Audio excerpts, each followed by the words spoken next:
کے دروازے بند ہیں، اللہ کی رحمت جوش کے اندر ہے اور اپنے بندوں کو بلا رہی ہے۔ سارا سال بندے اللہ کو پکارتے ہیں، گناہ گار اللہ کے دروازے پہ آتا ہے، سیاہکار اللہ کے دروازے پہ آتا ہے، لیکن رمضان کے مہینے میں اللہ کی رحمت آواز لگاتی ہے، او گناہ گارو، سیاہکارو، نافرمانو، آ جاؤ۔ اللہ خود بلاتے ہیں اور بلا بلا کے بندوں کی بخشش کا اعلان کرتے ہیں۔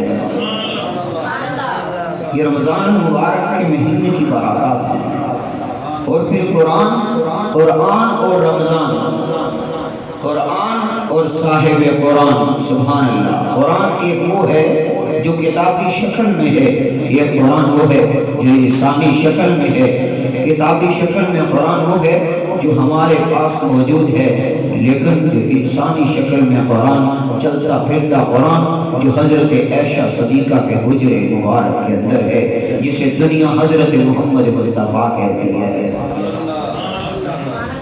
قرآن بھی اعلیٰ، میرا نبی بھی اعلیٰ، قرآن بھی افضل، میرا نبی بھی افضل، قرآن بھی اونچا، میرا نبی بھی اونچا، قرآن بھی سچا، میرا نبی بھی سچا۔ قرآن کے ساتھ جو لگ گیا وہ بھی اونچا ہو گیا، جو نبی کے ساتھ لگ گیا وہ بھی اونچا ہو گیا، جو قرآن سے لگا وہ قاری بن گیا، جو محمد مصطفیٰ سے لگا وہ صحابی بن گیا۔ لیکن صحابہ کو اتنا اعزاز حاصل ہے، صحابہ قاری بھی تھے، سبحان اللہ، نبی کے غلام تھے، قاری بھی تھے، صحابی بھی تھے، قرآن بھی ان کے سینوں میں تھا۔ اور اللہ کا قرآن وہ ہے جس نے قوموں کو اونچا کر دیا۔ ان ھذا القرآن یہدی للتی ہی اقوم ویبشر المؤمنین، جو قرآن سے لگتا گیا اللہ اسے اونچا کرتے گئے۔ جو بھی قرآن سے لگا، جو قرآن سے لگا وہ بھی اونچا ہو گیا، جو حضرت محمد مصطفیٰ سے لگا وہ بھی اونچا ہو گیا۔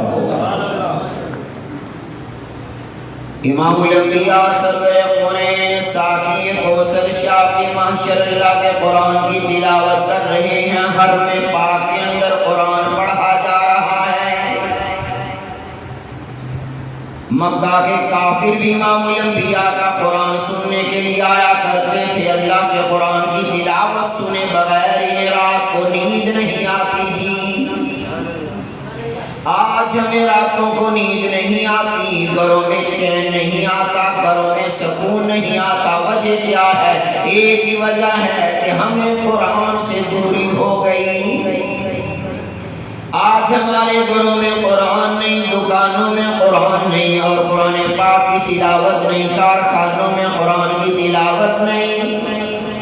صحابہ کرام کی زندگیوں میں اللہ کا قرآن ہے، کالی کملی والے حرم پاک کے اندر قرآن پڑھا کرتے تھے، اور کافرات کے نبی علیہ السلام کا قرآن سنا کرتے تھے۔ ایک دن حرم پاک کے اندر قرآن کی تلاوت مکمل ہو گئی، ابو جہل بھی نکلا، عتبہ بھی نکلا، شیبہ بھی نکلا، امیہ بن خلف بھی نکلا، سب کی ٹکریں آپس کے اندر ہو گئی۔ ابو جہل کہنے لگا عتبہ سے تم کہاں آئے؟ عتبہ نے شیبہ سے کہا تم کہاں آئے؟ شیبہ نے امیہ بن خلف سے کہا تم کہاں آئے؟ وہ سارے کہنے لگے کیا بتائیں، محمد مصطفیٰ کا قرآن سننے آئے۔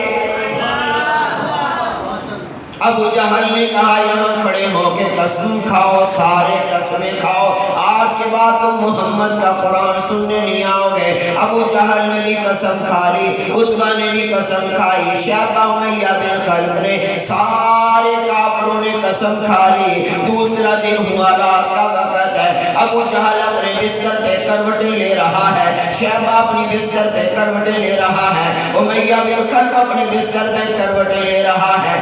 آخر ابو جہل کہنے لگا انہوں نے قسم کھائی ہے، میں جاتا ہوں قرآن سن کے آتا ہوں۔ امیہ بن خلف نے کہا کہ سردار ابو جہل نے قسم کھائی ہے، وہ تو نہیں آئے گا، چلو میں چلتا ہوں قرآن سن کے آتا ہوں۔ جب تک قرآن نہ سن لیتے چین نہ آتا۔ سارے کافر آپس کے اندر یہی سوچ کے آ گئے کہ دوسرے نے قسم کھائی ہے، لات و عزا کی قسمیں کھائی ہیں، وہ نہیں آئیں گے، میں چلا جاتا ہوں۔ آخر قرآن پڑھنے والے سبحان اللہ امام الانبیاء ہوں، آج قاری عبد الباسط قرآن پڑھے، لوگوں کو سکون آتا ہے، مزہ آتا ہے، ایمان تازہ ہو ابھی مدرسے کے اندر قاری عبدالصمد رحیمی دعوت برکات بلا لیا کہ اس درس کھا کے بچے نے قرآن کی تلاوت کی، سکون آ گیا، ایمان تازہ ہو گیا، کتنا پیارا قرآن پڑھا ہے۔ ارے جب میرے آقا قرآن پڑھتے ہوں گے، جس نبی پہ قرآن نازل ہوا، کتنی اللہ کی رحمت کا نزول ہوتا ہوگا۔ نبی علیہ السلام نے قرآن کی تلاوت شروع کی، ابو جہل بھی آیا، عتبہ بھی آیا، شیبہ بھی آیا، امیہ بن خلف بھی آ گیا۔ جیسے ہی قرآن پاک کی تلاوت اللہ کے نبی نے مکمل کی، سبحان اللہ، حرم پاک میں اندھیرا ہوتا تھا، اندھیرے کے اندر لوگ قرآن سننے آتے تھے، اللہ کے نبی بھی رات کو قرآن کی تلاوت کیا کرتے تھے۔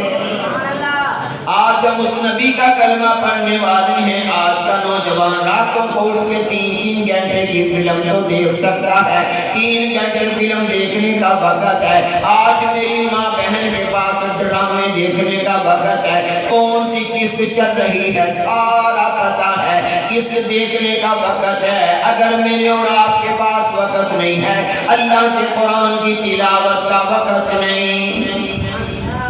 نبی علیہ السلام نے قرآن کی تلاوت کی، جیسے ہی تلاوت مکمل ہوئی تو کیا ہوا؟